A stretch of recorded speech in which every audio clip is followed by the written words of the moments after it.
اللہ کریم وہ دن ضرور لائے گا. اور میں نے ایک آیت تلاوت کی ہے آپ کے سامنے، قرآن پاک کی مشہور سورہ ہے، سورہ والضحیٰ. رب تبارک و تعالیٰ قسم یاد فرما رہا ہے، اس چاشت کے وقت کی قسم جو محبوب کے چہرے کی طرح چمکتا ہے، واللیل اذا سجا، اس رات کی سیاہی کی قسم جو محبوب کی زلفوں کی طرح ہے. ما ودعک ربک وما قلا، محبوب آپ کے رب نے نہ آپ کو چھوڑا ہے اور نہ کچھ کم کیا ہے. وَلَلْآخِرَةُ خَيْرٌ لَكَ مِنَ الْأُولَىٰ، اے محبوب آپ کی ہر آنے والی گھڑی پچھلی گھڑی سے بہتر ہے. جب یہ وعدہ کس کا ہے؟ رب ذوالجلال کا. حضور کی ہر آنے والی گھڑی پچھلی گھڑی سے بہتر ہے، تو امت کی بھی ہر آنے والی گھڑی پچھلی گھڑی سے بہتر ہو. ہم آنے والے سال کا استقبال اسی اعتبار سے کریں گے کہ رب تعالیٰ کا وعدہ ہے کہ ہر آنے والی گھڑی بہتر ہوگی، تو پھر انشاءاللہ ہم یہ کہیں گے 2024 ہمارا ہے انشاءاللہ، بلکہ اس کے بعد آنے والے سال بھی ہمارے ہیں. میں گفتگو کی طرف آگے بڑھتا ہوں، لیکن اس سے پہلے آپ کو میں بتاؤں، ایسے ڈر کے ماحول میں، ایسے سراسیمگی کے وقت میں، جہاں لوگ چھوٹی سی افواہ پر بھی گھروں پر دب کے بیٹھے ہوئے ہیں، آج مسلمانوں میں خاص طور پر اتنا ڈرایا گیا ہے کہ لوگ سفر کرنا بھی چھوڑ رہے ہیں. ارے نہیں، اب ایسے حالات ہو جائیں گے، ہم ٹرین کا سفر نہیں کریں گے، فلاں جگہ نہ جائیں. اتنے ڈر کے باوجود، ڈر تو تمہارے اندر پھیلایا گیا، خوف تمہارے اندر لایا گیا، لیکن جانتے ہو ان کے پاکھنڈیوں کی باتوں کو سنا کبھی؟ یہ گوفے میں بیٹھ کر یہ کہتے ہیں کہ 2029 میں بھارت کا پردھان منتری مسلمان بن سکتا. یہ ہم نہیں کہہ رہے ہیں، اور نہ ہی اس کرسی کی لالچ میں ہم دوڑے بھاگ رہے ہیں.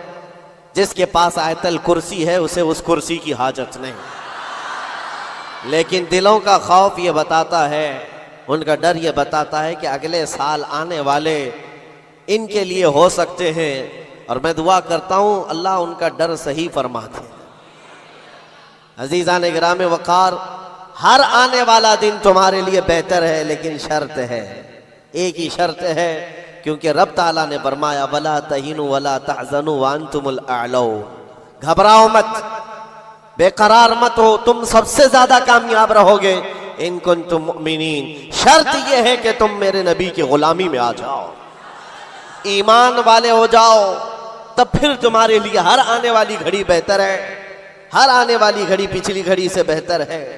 شرط یہ ہے کہ ایمان کی زندگی آ جائے تمہارے، اور ایمان نہ ہو، ایمان کسے کہتے ہیں سب کو پتا ہے، حدیث رسول ہے، میرے آقا صلی اللہ علیہ وسلم نے فرمایا لا یؤمن احدکم حتی اکون احب الیہ من والدہ وولدہ والناس اجمعین، تم میں سے اس وقت تک کوئی مومن نہیں ہو سکتا کامل جب تک کہ وہ اپنے ماں باپ، اولاد اور ساری دنیا سے زیادہ مجھ سے محبت نہ کرے. دوسری حدیث ہے لا یؤمن احدکم حتی یکون ہواہ تبعا لما جئت بہ، حضور پاک صلی اللہ علیہ وسلم فرماتے ہیں تم میں سے اس وقت تک کوئی کامل مومن نہیں ہو سکتا جب تک کہ وہ اپنی خواہشات کو میری مرضی کے مطابق نہ بنائے.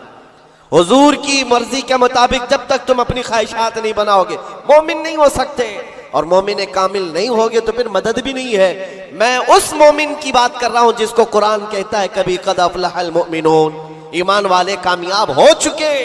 کون سے ایمان والے؟ ایمان کی شرط اول ہے حضور کے لیے بے انتہا محبت کرنا، شرط اول ہے. اب آئیے ہم آج کی اس رات میں تذکرہ ان لوگوں کا کریں جن کا ذکر ہمارے ایمان کی جلا کا سبب ہے. وہ دیوان گانے عشق رسول جنہوں نے اپنی زندگیاں حضور کے قدموں میں نچھاور کر دی. میں نے آج یہ سوچا کہ ان کی بارگاہوں میں خراج عقیدت پیش کرتے ہوئے جوانوں کے لیے مثال رکھوں. آج کے نوجوان آئیڈیل کس کو سمجھیں گے؟ میرے عزیزو، دنیا آج بڑی بڑی اسکرینیں لگا کر مجرا کرنے والے ظالموں کے ناچ کو دیکھ رہی ہوگی. سٹنٹ کرنے والے ان کے سامنے ہیرو بن جاتے ہیں. میں آج آپ کو ان جیالوں کی بات رکھنا چاہتا ہوں جو حقیقت میں ہیرو ہیں، جو پوری دنیا کے لیے ہیرو ہیں. اس بطل جلیل کا ایک نام کافی ہے، خالد بن ولید. اس کی مثال دنیا لانے سے قاصر ہے. میرے عزیزوں میری پوری گفتگو کا خلاصہ صرف اتنی بات پر ہوگا جو بریلی کے امام نے پکار کر کہا تھا، پھر کے گلی گلی تباہ ٹھوکریں سب کی کھائی کیوں، دل کو جو عقل دے خدا تیری گلی سے جائے کیوں۔ آج جو گلی گلی گھوم رہے ہیں ان تک بھی پیغام پہنچاؤ، پھر کے گلی گلی تباہ ٹھوکریں سب کی کھائے کیوں۔ آ جاؤ اس دربار میں، اس دربار کا جو سگ بھی ہو جاتا ہے، کتا بھی ہوتا ہے، وہ اپنے وقت کا مجدد بن کر کے یہ نعرہ لگاتا ہے، یہ نعرہ لگاتا ہے، اس گلی کا گدھا ہوں میں جس میں مانگتے تاجدار پھرتے ہیں، اس گلی کا گدھا ہوں میں جس میں مانگتے تاجدار پھرتے ہیں۔ خسروی اچھی لگی نہ سروری اچھی لگی، ہم فقیروں کو مدینے کی گلی اچھی لگی۔ حضور تاج الشریعہ بدر الطریقہ فرماتے ہیں، بلہوس سن سیم و زر کی بندگی اچھی نہیں، ان کے در کی بھیک اچھی سروری اچھی نہیں۔ جو پیا کو بھائے اختر وہ سہانا راگ ہے، یہ تاج الشریعہ فرماتے ہیں، جو پیا کو بھائے اختر وہ سہانا راگ ہے۔ کیا مطلب ہے؟ جو مصطفیٰ کو پسند آئے وہی اصل راگ ہے، وہی بات اچھی ہے۔ جو پیا کو بھائے اختر وہ سہانا راگ ہے، جس سے ناخوش ہو پیا وہ راگنی اچھی نہیں، جس سے ناخوش ہو پیا وہ راگنی اچھی نہیں۔ پیا حضور کے بارگاہ میں استعارتن کہا گیا ہے، حضور کو جو چیز ناپسند ہے وہ ہمارے لیے اچھی ہے ہی نہیں۔ یہی تو بریلی کا مزاج ہے، کہتے ہیں نا تاج الشریعہ رحمت اللہ تعالی علیہ کہ نبی سے ہو جو بیگانہ اسے دل سے جدا کر دے، پدر مادر برادر جان و مال ان پر فدا کر دے۔ یہ سارے اشعار کا لب لباب خلاصہ کیا ہے؟ اس کا خلاصہ یہی ہے جو صحابہ کا نعرہ تھا، ہونا یہ پھول تو بلبل کا ترنم بھی نہ ہو، چمن دہر میں کلیوں کا تبسم بھی نہ ہو، ہونا یہ ساقی تو میں بھی نہ ہو خم بھی نہ ہو، بزم توحید دنیا میں نہ ہو تم بھی نہ ہو۔ خیمہ افلاک کا استادہ اسی نام سے ہے، نبض ہستی تپش آمادہ اسی نام سے ہے، دشت میں دامن کوثر میں میدان میں ہے، بحر میں موج کی آغوش میں طوفان میں ہے، چین کے شہر مراکش کے بیابان میں ہے، وہی نام پوشیدہ ہر مسلمان کے ایمان میں ہے۔ اور وہ جو نہ ہو تو اور وہ جو نہ تھے تو۔ یہ سارے اشعار کے بعد اب آؤ میں گفتگو کو آگے بڑھاتا ہوں، اسی بات پر توجہ رکھنا، پھر کے گلی گلی تباہ ٹھوکریں سب کی۔ اگر کسی کو ٹھوکر لگی ہے تو وہ دل پر ہاتھ رکھ کر آ جائے۔ آج میں ان جیالوں کی طرف چلتا ہوں۔ یمن کا ایک قبیلہ بنو اسد ایک قبیلہ ہے جس میں رہنے والے ایک شخص ہے حارثہ، اور ان کی بیوی، چھوٹا سا ایک کنبہ، چھوٹا سا ایک خاندان، 3 بچے تھے۔ حارثہ اور ان کی بیوی اور 3 بچے، یہ یمن کا رہنے والا ایک قبیلہ ہے۔ عورت اپنے 3 بچوں کو لے کر میکے جا رہی تھی، اور بڑا بیٹا جو اس وقت عمر کا 8 سال کا تھا، زید نام تھا، قافلے پر اچانک ڈاکوؤں کا حملہ ہوا اور مال لوٹ لیا گیا، اور ساتھ ہی ڈاکوؤں نے یہ زید نامی چھوٹے سے بچے کو، 8 سال کے بچے کو بھی گرفتار کر لیا۔ ایک ماں کا کلیجہ دہل گیا کہ میرے 8 سالہ بچے کو مجھ سے چھینا گیا، باقی 2 بچے تو ساتھ تھے۔ ماں کی کیفیت ایسی تھی کہ پہاڑوں پر چڑھ جاتی، چیختی تھی، اور عربی میں جو اشعار کہتی تھی، اللہ اکبر، آج بھی موجود ہے۔ یمن کی رہنے والی یہ خاتون پہاڑوں پر جا کر پکارتی تھی کہ کوئی میرے زید کو دیکھا ہے تو مجھے بتا دے، اور جب خبر باپ کو آ کر لگی، باپ جان نچھاور کرتا تھا اپنے بیٹے زید پر۔ باپ کی ایسی کیفیت کہ کھانا چھوڑ دیا، اور مزاج میں تبدیلی ایسی آ گئی کہ لوگوں سے ملنا تک چھوڑ دیا اپنے بیٹے کی جدائی کے غم میں۔ یمن والے کہتے تھے کہ حارثہ کا بیٹا جو گم ہوا یوسف گم گشتہ ہے، یعنی ایک دوسرا یوسف ہے، جیسے حضرت یعقوب علیہ السلام کے بیٹے یوسف کی علیہ السلام کی دوری ہوئی تھی تو آپ نے غم کیا تھا، حارثہ نے اپنے بیٹے زید کی جدائی میں بہت رویا۔ اور وہ اشعار جو عربی میں لکھے جاتے تھے، یمن میں جب وہ اشعار پڑھتے تو اپنے جو دشمن ہوتے وہ بھی رو پڑتے تھے۔ باپ کی جدائی کے غم کے اشعار لوگوں کو رلاتے تھے۔ زمانہ گزر گیا، اب ڈاکوؤں نے اس زید کا کیا تھا کچھ سال اپنے پاس رکھا اور عکاظ کے میلے میں مکہ کے قریب ایک میلہ لگتا تھا اور اس میلے میں لا کر زید کو غلام بنا کر بیچ دیا. جب بیچا تو یہ زید غلام بن کر کے کس کے حوالے آیا؟ خدیجہ بنت خویلد، ام المومنین حضرت خدیجہ رضی اللہ تعالیٰ عنہا کے گھر حضرت حکیم بن حزام کے ذریعے سے. جب یہ غلام حضرت خدیجہ کے گھر آیا تو اس وقت 15-16 سال کی عمر تھی. پہلی نظر مصطفیٰ کریم کی پڑی تھی. رسول رحمت صلی اللہ تعالیٰ علیہ وسلم نے حضرت خدیجہ کے گھر اس نوجوان کو دیکھا. ادب میں کامل تھا، گفتگو کے سلیقے اچھے تھے، لوگوں سے ملاقات کے طور طریقے بتاتے، بڑا خاندانی آدمی. جب یہ پہلی نظر میرے مصطفیٰ کریم صلی اللہ علیہ وسلم کی پڑی تو ام المومنین خدیجہ سے کہا میرے آقا نے اگر آپ بہتر سمجھیں تو یہ غلام میرے حوالے کر دیں. کیا قسمت ہے جس کو خود رسول اللہ خریدی. زید کو خرید لیا، بلکہ تحفتاً حضور کو دے دیا گیا. غلامی کا دور ہے. زید یہی وہ حارثہ کے بیٹے ہیں، نبی مکرم صلی اللہ تعالیٰ علیہ وسلم کے حوالے آ گئے. دن رات مصطفیٰ کریم کے ساتھ گزر رہے ہیں. تربیت بھی کسی نے؟ سرور انبیاء نے کی. اور نوجوان کے طور طریقے ایسے. میرے عزیزو آپ کو پتا ہے یہ وہ زید ہے جس کے بارے میں آپ کو بتاؤں. حضور پاک صلی اللہ تعالیٰ علیہ وسلم کے چند دنوں کے بعد مکہ میں مشہور ہو گئے محمد صلی اللہ تعالیٰ علیہ وسلم کا اگر کوئی محبوب ہے تو وہ زید ہے. حضرت ابو بکر صدیق رضی اللہ تعالیٰ عنہ بھی اس بارے میں فرماتے کہ زید کو جو قرابت تھی اس پر مجھے رشک تھا حضور اکرم صلی اللہ علیہ وسلم کا. اب زمانہ بیتتا گیا، زید کے گھر چھوٹے، خاندان چھوٹا، ماں چھوٹی، باپ چھوٹے، غلامی کا دور چل رہا ہے. ایک بار حج کے لیے ایک قبیلہ یمن سے آیا ہوا تھا اور یمن والے حج کرنے کے بعد وہ اشعار سنا رہے تھے جو حارثہ زید کے باپ نے لکھے تھے اشعار، اور رلا رہے تھے. وہاں جب یہ قبیلہ یمن کے وہ اشعار پڑھ کر کے سنا رہا تھا، یہی زید وہاں سے گزر رہے تھے. یمن والوں نے دیکھا، پہلی نظر میں پہچان لیا یہ وہ زید ہے جس کا باپ پورے یمن کو رلاتا ہے اس کی جدائی میں. یہ مکہ حرم کعبہ کے پاس کیا کر رہا ہے؟ لوگوں سے پوچھا کون ہے، لوگوں سے پوچھ کر کے زید کو بلایا گیا. پوچھا تمہارا نام کہا زید، باپ کا نام حارثہ. لوگوں نے کہا تجھے پتا بھی ہے تیری ماں کا کیا حال ہے، تیرے باپ کا کیا حال ہے؟ تیری ماں روز پہاڑوں پر چڑھ جاتی ہے، آسمان کو پکارتی ہے کہ آسمان بتا میرا زید زندہ ہے تو میں جینے کی تمنا رکھوں. باپ تیرا اشعار لکھ کر کے یمن کو رلاتا ہے.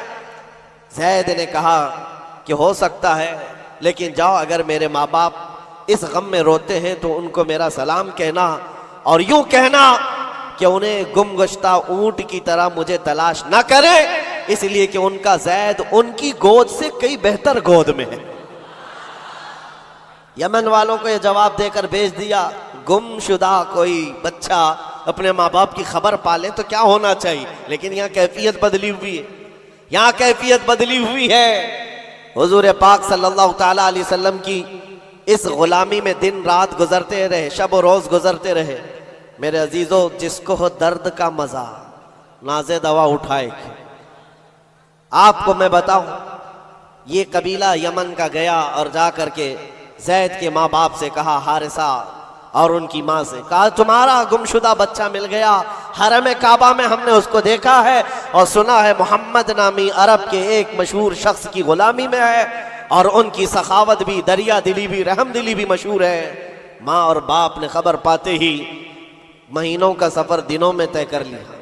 دوڑتے بھاگتے مکہ پہنچائے اور جیسے پہنچے پوچھا کہاں رہتے ہیں محمد صلی اللہ علیہ وسلم. حضور پاک صلی اللہ علیہ وسلم حرم کعبہ کے پاس ہی ان کو مل گئے. ماں اتنا روئی، باپ اتنا روئے.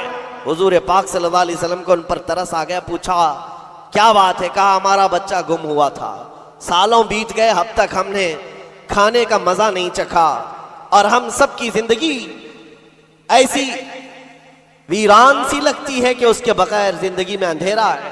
پوچھا حضور نے کون ہے تمہارا بچہ؟ کہا اس کا نام زید ہے اور سنا ہے وہ آپ کی غلامی میں. حضور پاک صلی اللہ علیہ وسلم نے فرمایا زید تم ماں باپ ہو زید کے؟ کہا ہاں، اگر آپ مناسب فرما سمجھے تو ہمیں ہمارا زید لوٹا دیں. آپ اللہ کی طرف سے سنا گیا ہے بڑا رحم دل رکھتے ہیں، ہمارے لیے اپنا زید لوٹا دے۔ حضور پاک صلی اللہ علیہ وسلم نے کہا میں کسی کے باپ اور کسی کی ماں سے اس کے بچے کو الگ نہیں کرنا چاہتا، لیکن پھر بھی یہ فیصلہ میں زید کے اوپر چھوڑتا ہوں، وہ چاہے تو مجھ سے آزادی لے لے، بغیر کسی رقم کے، بغیر کسی فدیے کے غلامی سے آزاد کرتا ہوں اور تم اسے لے جاؤ، اور اگر نہیں تو پھر اس کی مرضی جو ہو اس پر عمل کیا جائے۔ پھر ماں باپ کو لا کر کے زید کے سامنے کھڑا کیا جانا تھا۔ مورخین نے جو تاریخ لکھی ہے پڑھتے ہیں تو آنکھیں آپ دیدہ ہو جاتی ہیں۔ میرے عزیزو، رسول پاک صلی اللہ علیہ وسلم اپنے گھر یہ دونوں ماں باپ کو جو بچھڑے ہوئے بچے کی جدائی میں روتے ہوئے آئے تھے، چچا بھی ساتھ تھا، حضور اپنے گھر لے آئے، اور اس کے بعد زید اپنے کاموں میں مصروف تھے، بلایا زید ادھر آ جاؤ۔ آئے زید، جیسی پہلی نظر پڑی باپ پر، ماں پر، کیا کیفیت ہونی چاہیے؟ برسوں کا بچھڑا ہوا بچہ ہے، برسوں سے دور رہنے والا، ماں باپ کی محبت میں یہ جدائی کے غم برداشت کرنے والا، ایک نظر اٹھائی پھر نظر جھکا لی اور سرور کائنات کی طرف دیکھنے لگے۔ میرے آقا نے پوچھا زید تم جانتے ہو ان کو؟ کہا ہاں یا رسول اللہ، یہ میرے باپ ہیں، یہ میرے چاچا ہیں، یہ میری ماں ہیں۔ حضور نے پوچھا زید تو پھر ملتے کیوں نہیں؟ برسوں کے بچھڑے ہوئے ہو پھر ان کے پاس جاتے کیوں نہیں؟ زید نے کہا یا رسول اللہ، آپ کے چہرے کو دیکھنے کے بعد پھر کسی کے چہرے کی طرف ہم نظر نہیں اٹھاتے، تیرے قدموں میں جو ہیں غیر کا منہ کیا دیکھے، کون نظروں میں جچے دیکھ کے تلوا تیرا۔ رسول پاک صلی اللہ علیہ وسلم نے فرمایا جاؤ زید مل لو، ماں سے مل لو، باپ سے مل لو۔ ماں نے کلیجے سے لگایا اور چومنا شروع کیا، باپ نے ماتھا چوما۔ یہ عجیب منظر تھا، بہت دیر گزر گئی ان کے لاڑو پیار کے اظہار کی۔ اس کے بعد رسول رحمت صلی اللہ علیہ وسلم نے فرمایا زید تمہارے ساتھ یہ حادثہ ہوا تھا، اتنے سالوں تم اپنے ماں باپ سے الگ رہے، اب فیصلہ تمہاری مرضی پر ہے، تم جہاں جانا چاہتے ہو جا سکتے ہو، یمن اپنے قبیلے جاؤ، اپنے خاندان، اپنی ماں اور اپنے باپ، اپنے بھائیوں کے پاس جاؤ۔ حضرت زید اس وقت کھڑے ہو کر کہتے ہیں مکہ والے یہ منظر دیکھنے کے لیے حضور کے گھر کے اطراف جمع ہو چکے ہیں، بہت سارے جمع ہیں۔ زید نے سب کو مخاطب کر کے کہا اے لوگو حاضرین مجلس، سب دیکھو یہ میری ماں ہے، یہ میرے باپ ہیں، یہ میرے چچا ہیں، لیکن سب کو گواہ بنا کر کہتا ہوں محمد عربی صلی اللہ علیہ وسلم کی غلامی 1000 آزادیوں سے افضل ہے۔ میں اپنی ماں کے پاس نہ جا سکتا ہوں، نہ باپ کے پاس جانا چاہتا ہوں، میں ہمیشہ اسی در کی غلامی میں رہنا چاہتا ہوں۔ ماں کہتی ہے بیٹا آزاد کر رہے ہیں تجھے محمد صلی اللہ علیہ وسلم، تجھے آزاد کر رہے ہیں۔ دنیا میں کسی کو آزاد کر دیا جائے اس وقت تو بہت بڑی نعمت سمجھی جاتی تھی، لیکن تم ہو کہ آزاد ہونا نہیں چاہتے۔ زید نے کہا 1000 باپ اور 1000 ماں مل کر جو اپنے بچوں پر شفقت نہیں کر سکتی وہ محمد رسول اللہ نے میرے ساتھ کیا۔ جیسے ہی حضرت زید کا یہ اعلان مکہ والوں نے سنا تو کیا رسول رحمت صلی اللہ تعالیٰ علیہ وسلم نے ان کو چھوڑ دیا؟ آتا ہے فقیروں پہ انہیں پیار کچھ ایسا، خود بھیک دیں اور خود کہیں منگتے کا بھلا ہو۔ حضور رحمت صلی اللہ تعالیٰ علیہ وسلم، رحمت عالم صلی اللہ علیہ وسلم زید کا ہاتھ پکڑ کر کے لے جاتے، کہاں لے کر کے آئے؟ حرم کعبہ کے پاس آئے، پورے مکہ والوں کو مخاطب کر کے کہا اے مکہ والوں گواہ رہنا، میں نے زید کو غلامی سے آزاد کیا اور آج کے بعد سے یہ میرا وارث ہے اور میں اس کا وارث۔ مکہ میں یہ بات مشہور ہو گئی، کیا زید کو زید بن حارثہ کم کہا جاتا تھا، زید بن محمد الرسول اللہ کہا جاتا تھا، محمد الرسول اللہ کا بیٹا زید۔ میرے عزیزو جو اس دربار میں آیا ہے ظاہر سی بات ہے یہ وہ مزہ ہے جس کو چکھنے کے بعد ہی بریلی کے امام نے کہا تھا پھر کے گلی گلی تباہ، ٹھوکریں سب کی کھائی کیوں، دل کو جو عقل دے خدا تیری گلی سے جائے۔ حضور پاک کے دربار کا لطف جس نے اٹھا لیا ہے پھر وہ کسی اور دربار کی طرف منہ بھی نہیں کرتا۔ حضور اکرم صلی اللہ تعالیٰ علیہ وسلم کی بارگاہ کی لذت جسے حاصل ہے وہ آج کے ہیپی نیو ایئر کے جلسوں میں یا وہاں کے تماشوں میں شرکت کرے گا؟ ہرگز نہیں ہو سکتا، ہرگز نہیں۔ وہ آنکھ ان تماشاؤں کو نہیں دیکھ سکتی جو جلوہ رسول دیکھنے کے لیے بیتاب ہے۔ آج کی رات میرے عزیزو یہ لکھا جائے گا، تمہارے نامہ اعمال میں تو یہ لکھا ہی جا رہا ہے، دنیا کے جو حالات ابھی چل رہے ہیں وہ بھی لکھا جا رہا ہوگا۔ کہ لوگ سال کا آخر حصہ کس طرح سے گزارتے ہیں، نئے سال کی ابتدا اور اس کا استقبال کس طرح کرتے ہیں۔ دنیا والے عیش میں دھت ہو کر، نشے میں دھت ہو کر کے کرتے ہیں، مگر مسلمان نبی پاک کے قدموں میں ہی کامیابی سمجھتا ہے۔ آؤ حضور رحمت عالم صلی اللہ تعالیٰ علیہ وسلم کے اس دربار کی لذت میں دینا چاہتا ہوں۔ اسی لیے اس بات پر میں بار بار توجہ دے رہا ہوں، پھر کے گلی گلی تباہ، ٹھوکریں سب کی کھائی کیوں، کب تک ٹھوکریں کھاؤ گے اے نوجوانوں؟ کب تک اس کی گلی میں، اس کی گلی میں، کہاں کہاں مانگو گے، کہاں کہاں کس سے بات کرو گے؟ ایک گلی کی طرف آ جاؤ جو ہر گلی سے آزاد کرتی ہے۔ دوسروں کے منگتا بننے سے بہتر ہے آمینہ کے لال کے منگتا بن جائے۔ اس نبی پاک کی غلامی جو ہزار آزادیوں سے افضل ہے، سیدنا بلال حبشی رضی اللہ تعالیٰ، وہ جانثار رسول، دامن رسول میں جیسی آ گیا۔ جانتے ہو حضرت بلال حبشی رضی اللہ تعالیٰ نے کئی سالوں تک زخم اٹھائے، اور بچہ بچہ ان کے متعلق جانتا ہے۔ مکہ کی گلیوں میں ان کے پیروں میں رسی باندھ کر اوباش لوگوں کے ہاتھ میں دیا جاتا، اور وہ بدماش لڑکے آپ کو مکہ کی گلیوں میں رسی میں پاؤں میں رسی باندھ کر کھینچا کرتے تھے۔ ان کی جسم پر، ان کی پیٹھ پر گرم سل رکھا جانا، دہکتے ہوئے انگاروں میں ان کو سلایا جانا، یہ سب روایتیں پتہ ہے آپ بلال حبشی کو۔ لیکن جو میں بات کہنے جا رہا ہوں، زمانہ بیت گیا، آپ تو حضور پاک کی غلامی میں آئے، اور حضور پاک صلی اللہ علیہ وسلم کی وفات کے بعد صدیق اکبر کا زمانہ آیا، حضرت عمر کا زمانہ۔ میرے عزیزوں، آپ کو ایک بات بتاؤں، جب مجلس امیر المومنین حضرت عمر فاروق رضی اللہ تعالیٰ عنہ میں حضرت بلال حاضر ہوتے، بلال ان کی کیفیت کیا تھی؟ وہ بھی مکہ کے ایک غلام تھے، حبشی غلام۔ حبشی غلام اس وقت مکہ میں حقارت سے دیکھتے تھے لوگ، کالے رنگ کا ہوتا ہے، چوڑی ناک کا ہوتا ہے، لیکن سیدنا بلال حبشی کی بات یہ ہے، امیر المومنین عمر ابن خطاب، جس کے رعب و دبدبے کا حال یہ ہے قیصر و کسریٰ کی فوجیں تھر تھر کانپتی ہو، وہ امیر المومنین جس کے بو سے، جس کی صرف اور صرف ہوا سے، جس کی خوشبو سے شیطان راستہ بدل لیتا ہو، جب بلال حبشی ان کی محفل میں آتے تو کیا کہہ کر پکارتے جانتے ہو؟ یا سیدنا بلال، یا سیدنا بلال، اے ہمارے آقا بلال آئیے، اے ہمارے آقا بلال آئیے۔ حضرت بلال کہتے، حضور یہ آپ کی زبان سے اچھا نہیں لگتا، میں غلام ہوں، مجھے غلام کہہ کر پکارے، آپ سیدنا کہتے۔ کون کہہ رہا ہے سیدنا؟ عمر ابن خطاب۔ کس کو کہہ رہے؟ بلال حبشی کو۔ سیدنا بلال آئیے۔ حضرت بلال جب کہتے امیر المومنین آپ یہ نہ کہیں سیدنا، مجھ کو غلام کہہ کر پکارے، حضرت عمر کیا کہتے تھے؟ آئیے آپ کو میں بتاؤں کیوں سیدنا بلال کہہ کر پکارتا ہوں۔ آپ اپنا جبہ اٹھائیں، جب وہ جبہ اٹھاتے ان کی پیٹھ پر جو داغے ہوئے نشان تھے، حضرت عمر اس کو بوسہ لیتے تھے اور چومتے تھے اور کہتے اے بلال، جو رسول اللہ کی محبت میں زخم تم نے کھائے وہ زخم ہم نے نہیں کھائے ہیں، جس کو ہو درد کا مزہ ناز دوا اٹھائے کیوں۔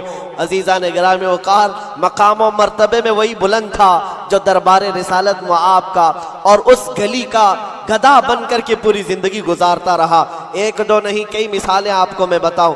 ایک صحابی ہیں مصعب بن عمیر، یہ رسول پاک صلی اللہ تعالیٰ علیہ وسلم کے ایمبیسیڈر کہلاتے تھے، ترجمان رسول تھے، سفیر رسول تھے۔ ان کی کیفیت کیا ہے؟ اللہ اکبر۔ تاریخ میں لکھا ہے یہ 27 سال کے کڑیل جوان اور مکہ میں ایسے لباس پہنتے تھے کہ ریشم کا لباس، ان کا لباس مشہور تھا، اور مکہ کی گلیوں میں جب گھومتے تھے ان کا عطر جو لگاتے پوری گلیوں میں خوشبو آتی، مہنگا لباس پہنتے، مہنگا عطر استعمال کرتے۔ دامن مصطفیٰ سے جب وابستہ ہوئے، یہ مصعب بن عمیر، ان کی ماں بھی کافرہ ہے، باپ بھی کافر ہے اور سخت ترین دشمنان رسول ہیں۔ شروع میں آپ نے اپنا اسلام چھپائے رکھا۔ چند دنوں کے بعد ایک دن عثمان بن طلحہ نے دیکھ لیا، جو کلیل بردار کعبہ تھے، جا کر ان کی ماں سے کہا تو کیا گھر پر بیٹھی رہتی ہے؟ تیرا بیٹا تو محمد کے دین کو اختیار کر چکا ہے۔ ماں کو اتنا برا لگا یہ جملہ۔ جب مصعب بن عمیر آئے تو ان سے پوچھا کہ کیا تم نے محمد عربی کا دین قبول کر لیا ہے؟ آپ نے برجستہ کہا ہاں، اس رسول پاک صلی اللہ علیہ وسلم کے دین میں داخل ہوا جو بندوں کی عبادت سے نکال کر خالق کی عبادت کی طرف لے جاتا ہے۔ آپ کا یہ جملہ